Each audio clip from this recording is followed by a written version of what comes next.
ಗದಗ ಜಿಲ್ಲೆ ಗದಗ ತಾಲೂಕಿನ ಬಿಂಕದಕಟ್ಟಿ ಗ್ರಾಮದಲ್ಲಿ ಸಾಲುಮರದ ತಿಮ್ಮಕ್ಕನ ಪಾರ್ಕ್ ರೂಪುಗೊಂಡು ಜನರಿಗೆ ಮನರಂಜನೆ ಮತ್ತು ಪರಿಸರದ ಬಗ್ಗೆ ಕಾಳಜಿಯನ್ನು ಹೆಚ್ಚಿಸುವಂತಹ ಪಾರ್ಕ್ ಆಗಿ ಮಕ್ಕಳಿಗೆ ಮನರಂಜನೆ ಸಾಹಸಕ್ಕೆ ಹೇಳಿ ಮಾಡಿಸಿದಂಥ ಸ್ಥಳ ಪಿಕ್ನಿಕ್ ಸ್ಪಾಟ್ ಕೂಡ ಹೌದು. ಇಲ್ಲಿ ಅನೇಕ ಸಾಹಸಮಯ ಕ್ರೀಡೆಗಳು ಇವೆ ಆಕರ್ಷಿಸುತ್ತದೆ. ಬಿಂಕದಕಟ್ಟಿಯಲ್ಲಿ ನೆಲೆಸಿರುವ ಸಾಲುಮರದ ತಿಮ್ಮಕ್ಕ ಪಾರ್ಕ್ ಇಂದು ಸ್ಥಳೀಯ ಜನರ ಮೆಚ್ಚಿನ ತಾಣವಾಗಿ ರೂಪುಗೊಂಡಿದೆ. ಪರಿಸರ ಪ್ರೇಮಿ ಸಾಲುಮರದ ತಿಮ್ಮಕ್ಕ ಅವರ ಹೆಸರಿನಲ್ಲಿ ನಿರ್ಮಿತವಾದ ಈ ಪಾರ್ಕ್ ಹಸಿರು ಮರಗಳು, ಸುಂದರ ಹೂವುಗಳು ಮತ್ತು ಶಾಂತ ವಾತಾವರಣದಿಂದ ಎಲ್ಲರನ್ನೂ ಆಕರ್ಷಿಸುತ್ತದೆ. ಈ ಪಾರ್ಕ್ ಮಕ್ಕಳಿಗೆ ಆಟದ ಸ್ವರ್ಗವಾಗಿದ್ದು, ಜುಲ್ಲೆ, ಸ್ಲೈಡ್ ಸೇರಿದಂತೆ ವಿವಿಧ ಆಟೋಪಕರಣಗಳಿಂದ ಸದಾ ಕಿಲಿಕಿಲಿ ನಗುವಿನ ಧ್ವನಿಯೇ ಕೇಳಿಸುತ್ತಿರುತ್ತದೆ. ಪ್ರತಿದಿನ ಸಂಜೆ ಮಕ್ಕಳ ಆಟ ಪಾಠಗಳಿಂದ ಈ ಸ್ಥಳ ಜೀವಂತವಾಗುತ್ತದೆ. ಮಕ್ಕಳು ಓಡಾಡುತ್ತಾ, ಸ್ನೇಹ ಬೆಳೆಸುತ್ತಾ ತಮ್ಮ ಬಾಲ್ಯದ ಅಮೂಲ್ಯ ಕ್ಷಣಗಳನ್ನು ಇಲ್ಲಿ ಕಳೆಯುತ್ತಾರೆ. ಪಾರ್ಕ್ ಕೇವಲ ಮಕ್ಕಳಿಗಲ್ಲ, ಕುಟುಂಬಗಳಿಗೂ ಒಳ್ಳೆಯ ವಿಶ್ರಾಂತಿ ತಾಣವಾಗಿದೆ. ಪೋಷಕರು ತಮ್ಮ ಮಕ್ಕಳ ಆಟವನ್ನು ನೋಡುತ್ತಾ ನೆಮ್ಮದಿಯಿಂದ ಕಾಲ ಕಳೆಯುತ್ತಾರೆ. ಹಿರಿಯ ನಾಗರಿಕರು ಸಹ ಇಲ್ಲಿ ಕುಳಿತು ಪ್ರಕೃತಿಯ ಸೌಂದರ್ಯವನ್ನು ಆಸ್ವಾದಿಸುತ್ತಾರೆ.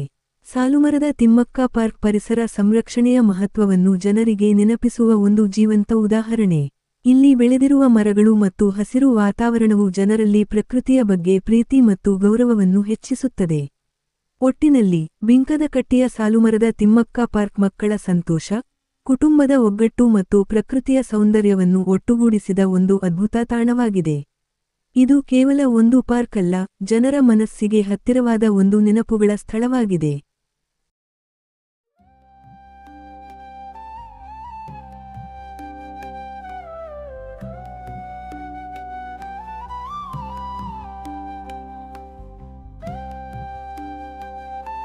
ಕೆಂಡ ಸಂಪಿಗೆಯ ಸುವಾಸನೆಗೆ ಮರುಳಾಗಿ ಪ್ರೇಮ ಭಾವದಲ್ಲಿ ಅದನ್ನು ದಿಟ್ಟಿಸಿದಾಗ ತಣ್ಣನೆಯ ಗಾಳಿಗೆ ಸೋಕಿ ದೂರ ಹಾರಿತು. ಸೂಜಿ ಮಲ್ಲಿಗೆಯ ಸೂಕ್ಷ್ಮ ಕುಸುರಿಗೆ ಮನಸೋತು ವಿಸ್ಮಯ ನೋಟ ಬೀರಿದಾಗ ತುಂತುರು ಮಳೆಗೆ ನಾಚಿ ನೀರಾಗಿ ನೆಲಕ್ಕುದುರಿತು. ದಾಸವಾಳದ ದಾರಿಯಲ್ಲಿ ಅದನ್ನು ಪ್ರೀತಿಯಿಂದ ಸ್ಪರ್ಶಿಸಿದಾಗ ರೋಮಾಂಚನಗೊಂಡು ನಿಧಾನವಾಗಿ ಬಿರಿದು ಸ್ವಾಗತ ಕೋರಿತು. ದಟ್ಟ ದಳಗಳ ಚೆಂಡು ಹೂ ನನ್ನ ನೋಟಕ್ಕೆ ಸಣ್ಣಗೆ ಬೆದರಿ ಮುಖ ತಿರುಗಿಸಿ ತಲೆ ಬಾಗಿಸಿ ಶರಣಾಯಿತು. ಕೆಂಗುಲಾಬಿಯು ನೋಟವರಳಿಸಿ ಹೃದಯ ಸೇರುವ ಬಯಕೆ ವ್ಯಕ್ತಪಡಿಸುವ ಭಾವ ಸೂಸುವುದು ಮನಸ್ಸಿನಲ್ಲಿ ಅಚ್ಚಾಯಿತು. ಗುಲ್ಮೋಹರ್ ತಾನು ಆಸ್ವಾದಿಸಿದ ಪ್ರೇಮಿಗಳ ಪ್ರೀತಿ ನಿವೇದನೆಯ ಪಿಸುಮಾತು ನನಗೆ ತಿಳಿಸಲು ಗಾಳಿಯ ಸಹಾಯ ಪಡೆಯಲು ಹವಣಿಸಿದಂತಿತ್ತು. ಸೇವಂತಿಗೆ ದುಂಬಿಗಳ ಪ್ರಣಯ ಕಾವ್ಯದ ರಸ ನಿಮಿಷಗಳನ್ನು ಸುತ್ತಲೂ ಪಸರಿಸುತ್ತಿತ್ತು. ತಾವರೆಯು ಸೂರ್ಯ ರಶ್ಮಿಗೆ ಮೈ ಚಾಚಿ ನೇಸರನ ದೃಷ್ಟಿಸುತ್ತಾ ನೆನಪಿನ ಅಂಗಳಕ್ಕೆ ಜಾರಿದಂತಿತ್ತು. ತೋರಣದ ಬಾಗಿಲಿಗೆ ಸಿಂಗಾರವಾಗಲು ಕನಕಾಂಬರ ಕಾತರಿಸುತ್ತಿತ್ತು.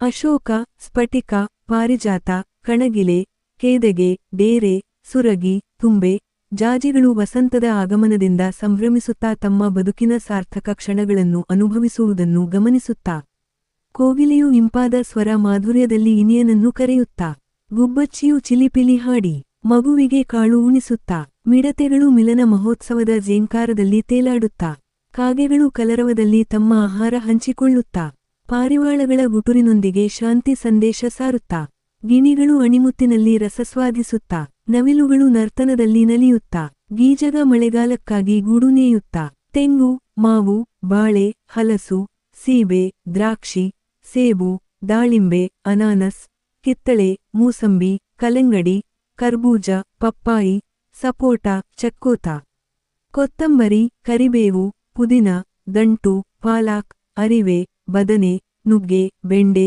ತೊಂಡೆ, ನಿಂಬೆ, ಸೌತೆ, ಹುರುಳಿ, ಪಡವಕಾಯಿ, ಈರುಳ್ಳಿ, ಬೆಳ್ಳುಳ್ಳಿ, ಸೋರೆ, ಅವರೆ, ತೊಗರಿ, ಕಡಲೆ, ಗುರೆಳ್ಳು, ಗಸಗಸೆ, ಶುಂಠಿ, ಮೆಣಸು, ಜೀರಿಗೆ, ಬೆಕ್ಕು, ನಾಯಿ, ಹಸು, ಕರು, ಕುರಿ, ಕೋಳಿ, ಹಂದಿ, ಮೊಲ, ಒಂಟೆ, ಕುದುರೆ, ಕತ್ತೆ, ಹುಲಿ, ಸಿಂಹ, ಚಿರತೆ, ಜಿಂಕೆ, ಕರಡಿ, ಹಾವು, ಮೀನು, ಮೊಸಳೆ, ಆಮೆ, ಶಂಖ ಹೀಗೆ ಪ್ರಕೃತಿಯ ಮಡಿಲಲ್ಲಿ ಮಾತನಾಡುತ್ತಾ, ಶಬ್ದ ಕೇಳಿಸಿಕೊಳ್ಳುತ್ತಾ, ಭಾವಗ್ರಹಿಸುತ್ತಾ, ವಸಂತ ಋತುವಿನಲ್ಲಿ ಒಂದು ಸುತ್ತ ಚರ ಜಂಗಮನಾಗಿ ನಡೆದಾಡಿದರೆ ಮನಸ್ಸು ಮತ್ತೆ ನವ